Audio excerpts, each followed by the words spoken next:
आपके घरों में लगने के लिए स्मार्ट मीटर लगाए गए, लेकिन ये स्मार्ट मीटर आपके मीटर में जो बिजली आती है उसको लेकर, आपके रीडिंग को लेकर बिल्कुल भी आप इन पर विश्वास नहीं कर सकते। जहां उत्तर प्रदेश में बिजली के स्मार्ट मीटर से जुड़ी बड़ी खबर है। जांच में मानकों पर खरे नहीं उतरे स्मार्ट मीटर, सीपीआरआई भेजे गए मीटर नहीं पाए गए मानकों के अनुकूल। भार जंपिंग मामले पर होनी थी जांच। सीपीआरआई की जांच रिपोर्ट में ज्यादातर मीटर फेल हो गए। स्मार्ट मीटर फेल होने पर पावर कॉर्पोरेशन प्रबंधन सख्त नजर आया है।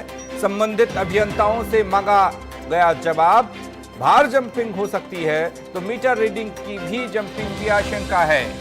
विद्युत उपभोक्ता परिषद ने ऊर्जा मंत्री से मुलाकात की। स्मार्ट मीटर मामले को लेकर मुलाकात हुई। ऊर्जा मंत्री श्रीकांत शर्मा ने कार्रवाई का आश्वासन दिया। स्मार्ट मीटर कंपनी अगर दोषी पाई गई तो कंपनी को ब्लैकलिस्ट में डाला जाएगा। ब्लैकलिस्टेड ये कंपनी होगी।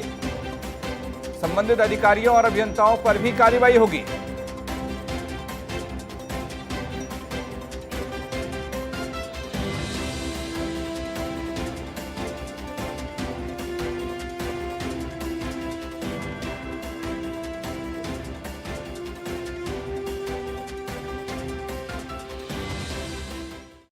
जो कंज्यूमर है उनके ऊपर एक बहुत ज़बरदस्त बोझ डालने की साजिश है सरकार की। और जो प्राइवेट कंपनी को दिया जा रहा है सिर्फ खून चूसने के काम करने की कोशिश की जा रही है। इसका कारण बता दूं कि जैसे ही मीटर लगता है 24 घंटे तो मीटर में बत्ती जलती है, रेडी बनती है, और रेडी जलने से मीटर का कंजम्पशन बढ़ जाता है। इसके अंदर कुछ ऐसी चीज़ें लगी हुई है, जैसे ही आपने अगर पंखे 2 किए 3 किए तो तुरंत ये जंप मारता है। जंप मारने के बाद अगर आपका वाट 1 किलोवाट का है तो अचानक 6 किलोवाट, 4 किलोवाट, 5 किलोवाट हो जाता है। मुझे इसमें दिक्कत ये आ रही है कि इसकी रीडिंग बहुत तेज़ चलती है और जिसकी वजह से बिजली का बिल बहुत ज़्यादा आता है।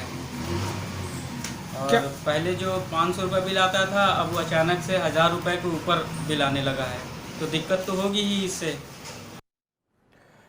तो जांच में मानकों पर खरे नहीं उतरे ये स्मार्ट मीटर, और जिन पर पहले से ही कई सवाल उठ रहे थे, जिनकी रीडिंग को लेकर, जंपिंग को लेकर तमाम तरह के सवाल थे, उनको लेकर अब ऊर्जा मंत्री ने आश्वासन दिया है और एक कमेटी का गठन भी हुआ है जो कमेटी जांच पड़ताल इस पूरे मामले की करेगी। चंद्रमणि शुक्ला लखनऊ से हमारे साथ जुड़ रहे हैं, गाजियाबाद से अनिल हमारे सहयोगी हमारे साथ जुड़ रहे हैं। चंद्रमणि के पास सबसे पहले अब लखनऊ चल रहा है। चंद्रमणि, जिस तरीके से स्मार्ट मीटर लगाए गए थे, इनको लगाने का पर्पस क्या था और किस तरीके से इन्होंने काम किया, और कितनी शिकायतें इन मीटर को लेकर आती रही हैं जिस पर अब शिकायत ऊर्जा मंत्री तक जा पहुंची है?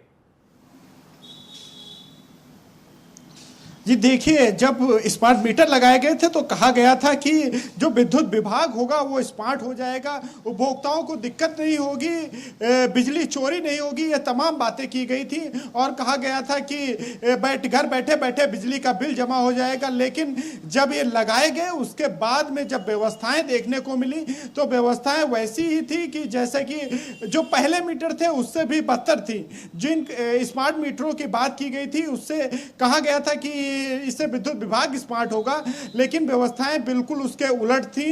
इसको लेकर उपभोक्ताओं ने शिकायत की कि जो उनके बिजली का बिल है, जो भार है, वो जंप कर रहा है। तो उसको लेकर तमाम जो उपभोक्ता थे वो ऊर्जा मंत्री के पास गए थे, वहां पर शिकायत की थी। तो ऊर्जा मंत्री ने जांच के आदेश दिए थे। जब जांच के आदेश दिए गए उसके बाद में रिपोर्ट आनी थी 3 महीने के बाद में, लेकिन कोरोना की आड़ लेते हुए रिपोर्ट को छुपाया गया। अब जब रिपोर्ट सबके सामने आ गई है तब जो विद्युत विभाग के अभियंता हैं वो अपने आप को बचाने का प्रयास कर रहे हैं, जो कंपनी है वो जवाब नहीं दे रही। तो ये तो एक स्पष्ट है कि इससे राजस्व का जरूर नुकसान होगा, क्योंकि 12 लाख के आसपास मीटर गए थे पूरे प्रदेश में। और इस तरह की परिस्थितियों में अगर इस तरह की परिस्थितियां उत्पन्न होती तो कहीं ना कहीं विद्युत विभाग का बड़ा नुकसान है। आम आदमी का भी नुकसान, विद्युत विभाग का भी नुकसान, और स्मार्ट मीटर लगाने वाली कंपनी अब जवाबदेही से बच रही है। अनिल हमारे सहयोगी गाजियाबाद से हमारे साथ जुड़ रहे हैं। अनिल, लखनऊ में ही नहीं, प्रयागराज में, गाजियाबाद में, तमाम शहरों में ये मीटर लगाए गए स्मार्टनेस के नाम पर, चाहे वो ऊर्जा विभाग को स्मार्ट बनाने की बात हो या फिर आपको बिजली के प्रति सुरक्षा देने की बात हो। आपका बिल ज़्यादा नहीं आएगा, आपकी लाइट अगर घर में ज़्यादा आती है तो ये स्मार्ट मीटर है, ये कंट्रोल करेगा और रीडिंग कंट्रोल होगी। लेकिन इन सब के बावजूद भी गाजियाबाद में क्या स्थिति रही?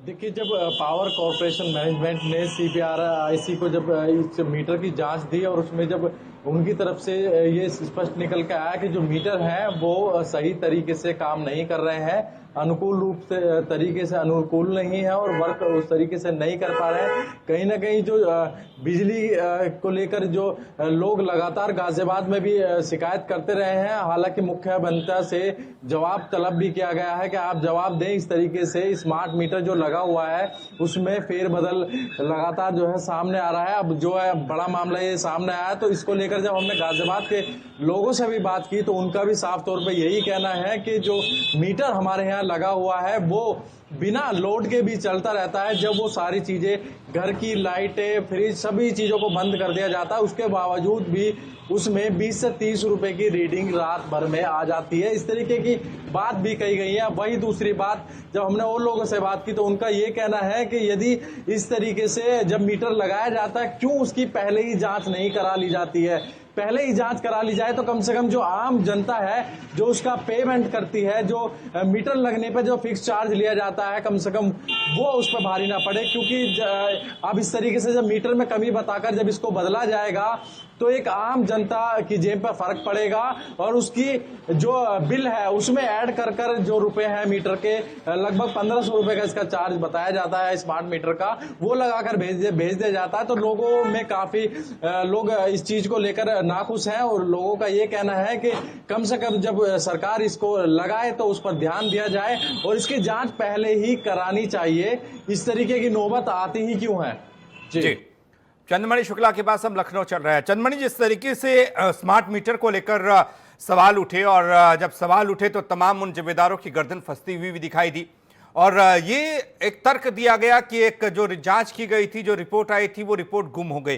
कुछ इस तरह की बातें भी निकलकर सामने आई, सच्चाई क्या है? जी देखिए, रिपोर्ट कहीं गुम नहीं हुई थी, रिपोर्ट छुपाई गई थी। लेकिन जब जिस जांच एजेंसी को जांच सौंपी गई थी वहां से जब रिपोर्ट उसके मुख्यालय से रिपोर्ट पता की गई तो ये पता चला कि इस तरह का घटनाक्रम है। चूंकि जो कंपनी थी, जो प्राइवेट कंपनी थी जिसने मीटर बनाए थे, वो चाहती थी कि पब्लिक के सामने इस तरह की जो बातें हैं वो ना सामने आए। लेकिन अब रिपोर्ट सामने आ गई है, जिसको लेकर जो ऊर्जा मंत्री हैं श्रीकांत शर्मा, उन्होंने भी सख्त हिदायत दी है और उन्होंने कहा है कि अगर ये कंपनी दोषी पाई जाएगी तो उस पर कार्रवाई होगी। और वही अगर हम बात करें कि कमी कहाँ आ रही, कमी की बात अगर बात करें कि जो मीटर लगाए गए थे वहां पर आसानी से छेड़छाड़ की जा सकती है। जो स्मार्ट मीटर में दावा किया गया था कि छेड़छाड़ नहीं की जा सकती, लेकिन इन स्मार्ट मीटर में आसानी से छेड़छाड़ की जा सकती है। यही CPRI का कहना है कि और इसीलिए ये मानकों के अनुकूल नहीं। चलिए चंद्रमणि, बहुत बहुत शुक्रिया आपका इस जानकारी के लिए। अनिल, आपका भी बहुत बहुत शुक्रिया।